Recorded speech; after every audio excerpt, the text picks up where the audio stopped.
যে আপনারা যারা এসব ক্ষতিকারক এবং ক্যান্সারের চেয়েও জঘন্যতম একটা বিষয়ের সাথে আপনারা জড়িত, তা ছেড়ে দিয়ে সুন্দর সমাজে বসবাস করুন, আমাদের সাথে আসুন, আমরা আপনাদের সাথে কথা বলি এবং আমরাও আপনাদের কথা আমরা শুনি, আমরা মিলেমিশে একটা সুন্দর সমাজ এবং সুন্দর রাষ্ট্র ব্যবস্থাপনা গড়ে তুলি।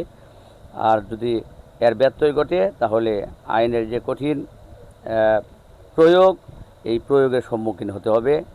আইনের যে একটা সুন্দর এই সরকার আইনের ব্যাপারে যে সংস্কার করেছে, এই সংস্কার করার জন্য এই সরকারকে ধন্যবাদ জানাচ্ছি এবং এর বাস্তবায়ন খুব দ্রুত হবে আশা করছি এবং দ্রুত বাস্তবায়নের মাধ্যমে আরও আমাদের কার্যকরী ভূমিকা ফিরে আসবে এবং সুন্দর সমাজ আমরা আরও তাড়াতাড়ি দ্রুত ফিরে পাব, এই প্রত্যাশা রাখছি।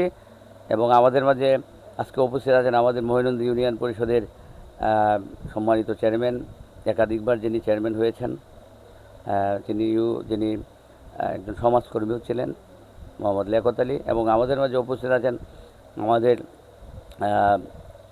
আরেকজন সমাজকর্মী, যিনি চেয়ারম্যান প্রার্থী মোহাম্মদ নুরুদ্দিন। এবং আমাদের মাঝে উপস্থিত আছেন আমাদের মহিনন্দী ইউনিয়ন জামাতের সভাপতি এবং একজন সাবেক রেল কর্মকর্তা জনাব আবুল বাশার, এবং আমাদের অন্য আরও কয়েকজন আছেন সমাজকর্মী। সকলকেই সাধুবাদ জানিয়ে আমি আবারও এই মহিনন্দী ইউনিয়নের মাদকের ব্যাপারে অভিভাবক মহলে সচেতনামূলক কর্মসূচি চালিয়ে যাওয়ার আহ্বান জানিয়ে, এবং যারা মাদক সেবন করেন এবং যারা মাদক বিক্রি করেন তাদেরকে আবারও অনুরোধ করছি, আপনারা আমাদের সাথে সুপথে ফিরে আসুন।